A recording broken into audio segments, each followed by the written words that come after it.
सात भाई और एक बहन। पुराने ज़माने की बात है। एक गांव में परिवार रहा करता था। उसमें 7 लड़के और एक लड़की थी। माता पिता जल्दी ही गुजर गए तो बच्चों ने भी जल्दी ही व्यवहारिक काम सीख लिया। शुरू में सबको गुजारा चलाने में काफ़ी परेशानी आई, लेकिन समय के चलते सब कुछ आसान हो गया। उस समय समाज के पुरुषों का काम जंगली जानवरों का शिकार करना और औरतों का काम सिर्फ घर के कामकाज करना और बच्चों को संभालना होता था। 7 भाई और एक बहन बड़े प्रेम से मिलजुल कर रहते थे। दिन निकलते ही सातों शिकार के लिए निकल जाते और बहन सबके लिए खाना पकाती और घर के कामकाज करती। भाई जब जंगल से वापस आते तो साथ में बड़े बड़े जानवर पक्षी को मार कर लाते। बहन उनके मांस को बड़े चाव से पकाती और सब भोजन करके तृप्ति का अनुभव करते। ऐसे ही दिन गुजरने लगे। एक दिन की बात है, 7 भाई जंगल को गए। शाम होने लगी। बहन सबके लिए खाना बना रही थी। जब वह सब्जी के लिए हरी साग काट रही थी तो चाकू की तेज धार से उसकी उंगली कट गई।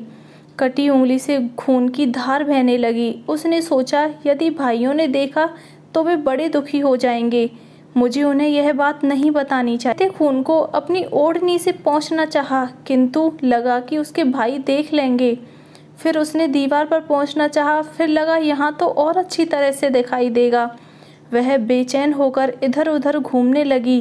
कोई ऐसी जगह नहीं मिली जहाँ उसका बहता खून भाइयों की दृष्टि से बच सके। अंत में कोई उपाय न देखकर उसने उसी साग से पोंछ लिया जिसकी वह सब्जी बनाने जा रही थी। शाम को भाई जंगल से वापस आए। बहन ने खाना परोसा। सातों को साग बहुत स्वादिष्ट लगा।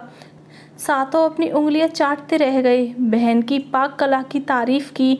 अपनी तारीफ सुनकर बहन भी खुशी से फूली न समाई। दिन भर के थके होने के कारण सातों भाई जल्दी सो गए। अगली सुबह रोज की तरह खा पीकर सातों भाई जंगल की ओर निकल पड़े। जब शिकार तलाशते तलाशते थक गए, सभी एक पेड़ की छांव में बैठकर आराम करने लगे। बातों बातों में रात के भोजन में बहन के द्वारा बनाई गई साग की चर्चा होने लगी। सब कह रहे थे कि इतनी स्वादिष्ट साग की सब्जी आज तक नहीं खाई।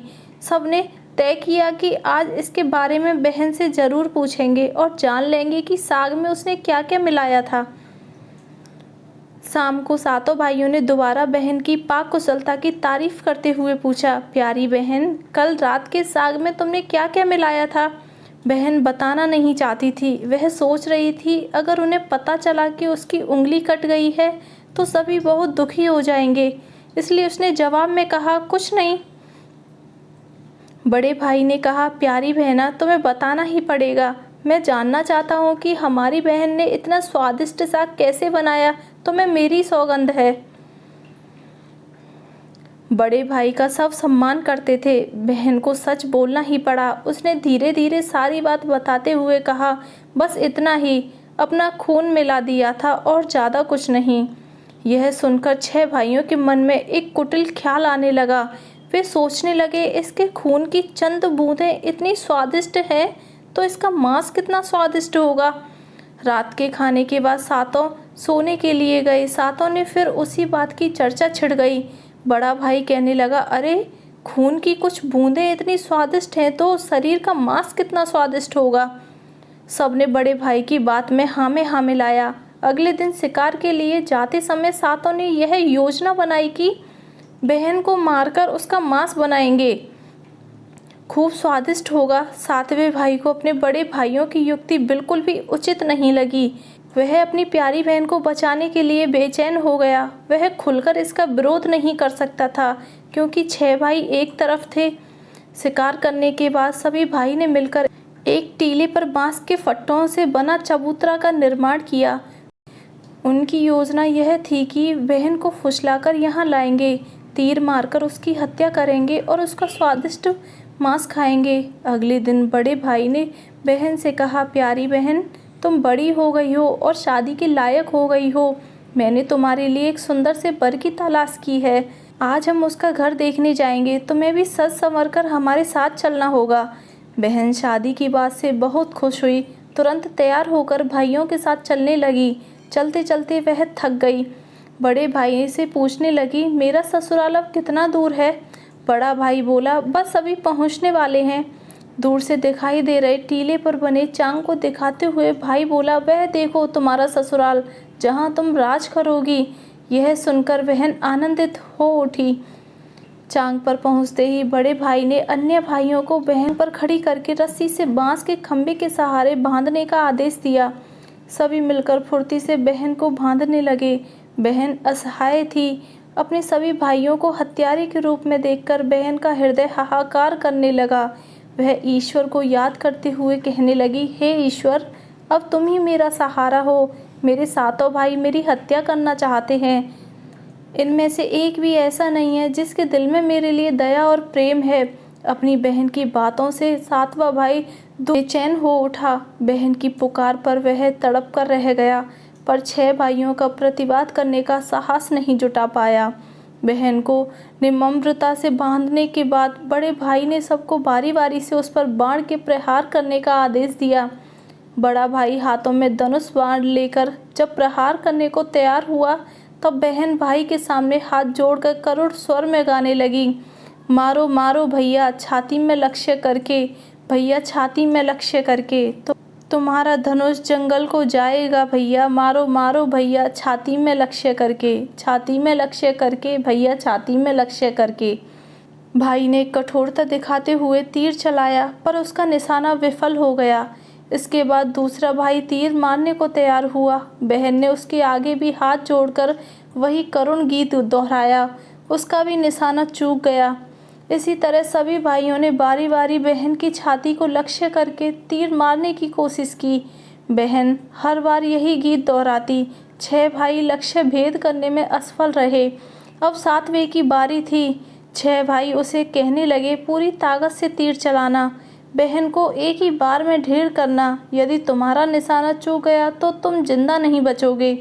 हम सब मिलकर तुम्हें मार देंगे। बहन ने छोटे भाई की जान खतरे में पड़ते देखा। उसने अपनी जान न्यौछावर करके उसे बचाने का निश्चय किया।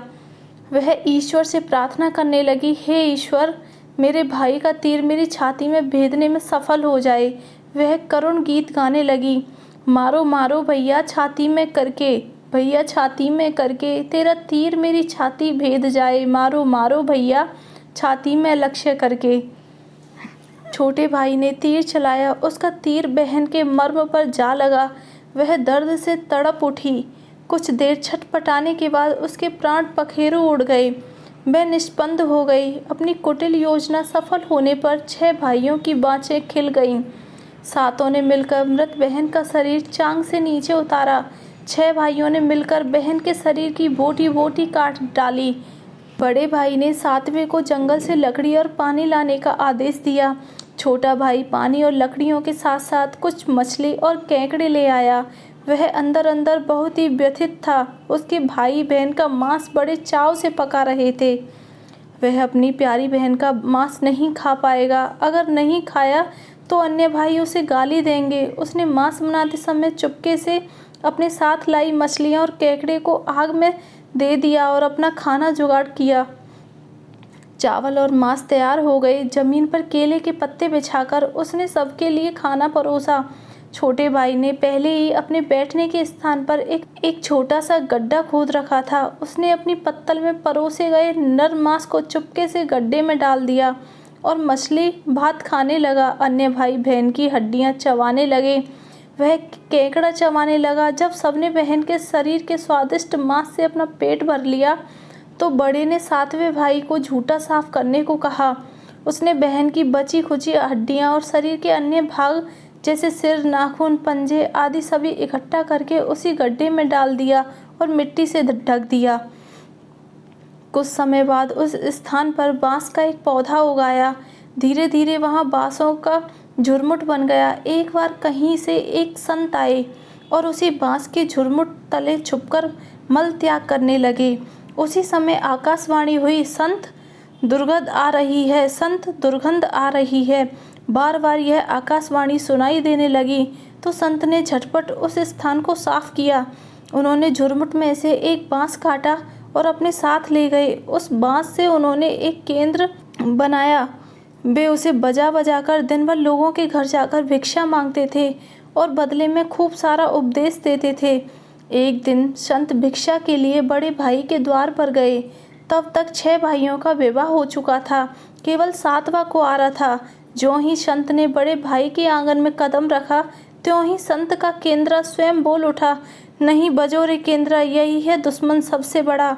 बड़े भाई के घर नहीं बजो रे केंद्रा, दया प्रेम सब छोड़कर रिश्ते में यही दाग लगाया, नहीं बजो रे केंद्रा, यही दुश्मन सबसे बड़ा। बड़े भाई के घर नहीं बजो रे केंद्रा।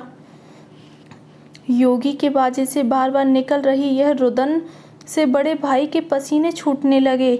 उसने अपनी पत्नी से योगी को तुरंत भिक्षा देकर विदा करने को कहा। इसी तरह योगी बारी बारी से 6 भाइयों के द्वार पर उपस्थित हुए। उसने आंगन पर कदम रखते ही केंद्र के स्वयं यही गीत बजने लगा। उन्होंने भी अपनी पत्नी को तुरंत ही कुछ भिक्षा देकर विदा करने को कहा। उनके मन में यह डर समा गया कि यदि इसी तरह योगी का केंद्र बजता रहा तो उनकी यह पोल खुल जाएगी कि वे अपनी बहन के हत्यारे हैं। अंत में संत 7वें भाई के घर पहुँचे, जो अभी तक कुंवारा था। वह अकेले रहता था। जब योगी उसके द्वार पर उपस्थित हुए, केंद्रा बोल उठा, बजो रे बजो केंद्रा, मेरे सबसे छोटे भाई के घर। मन की बात मन में छुपाकर युग युग से रख रहा है अंतर में। बजो रे बजो केंद्रा, यही है मेरे सबसे प्यारे भाई का घर। योगी के केंद्रा से प्यारा और दिलचस्प गीत बजते सुनकर छोटे भाई ने उन्हें सम्मान के साथ अपने घर में बैठने के लिए आसन दिया। तांबुल पान और जलपान से उनका सत्कार किया। इसके बाद केंद्रा के विषय में चर्चा हुई। योगी ने केंद्रा की जन्म कहानी सविस्तार सुनाई। छोटे भाई ने उस केंद्रा को उसे देने की प्रार्थना की तो योगी ने उसे छोटे भाई को सौंप दिया। योगी के चले जाने के बाद छोटे भाई ने केंद्रा को अपने बिस्तर के सिरहाने की एक तरफ साफ सुथरे स्थान पर धूप दीप जलाकर सम्मान के साथ रखा। कुछ दिनों के बाद छोटे भाई के घर में कुछ परिवर्तन दिखाई देने लगे। जब भी वह काम से लौटकर घर आता, सारा घर साफ सुथरा पाता। जब रोज़ रोज़ यही बात दोहराने लगी तो छोटे भाई ने अपनी भाभीियों के घर जाकर पूछा, मेरी गैर हाजिरी में आप लोग मेरा घर साफ करते हैं क्या? सभी ने जवाब दिया, हमें अपने घर के कामकाज से फुर्सत नहीं, तुम्हारा घर कैसे साफ करते? छोटे भाई ने निश्चय किया कि आज वह छुपकर देखेगा कि उसका घर कौन साफ करता है। वह घर के कोने में छुप गया। घर सुनसान होते ही स्थापित केंद्रा ने उसकी बहन की शकल की एक लड़की निकली, घर का सारा काम किया और फिर उस केंद्रा में समा गई। छोटे भाई ने यह बात अपनी बड़ी भाभी को बताई। बड़ी भाभी ने उसे समझाया, ज्यों ही लड़की केंद्रा से बाहर निकलेगी तुम केंद्रा को आपके हवाले कर देना, फिर उस तुलसी जल छिड़क देना, फिर देखना क्या होता है। छोटे भाई ने बड़ी भाभी की कहे मुताबिक काम किया। उसने लड़की के निकलते ही केंद्रा को आग में डाल दिया और लड़की पर पवित्र तुलसी जल का छिड़काव किया। तुलसी जल के स्पर्श से वह मानव रूप में आई। भाई ने देखा यह तो उसकी प्यारी बहन है। उसने अपनी बहन को गले लगा लिया। उसके बाद दोनों भाई बहन बड़े प्रेम से जीवन बिताने लगे। सीख, निस्वार्थ प्रेम ही रिश्तों को बनाए रखता है। रिश्तों को कलंकित करने वाले कभी छुप नहीं सकते।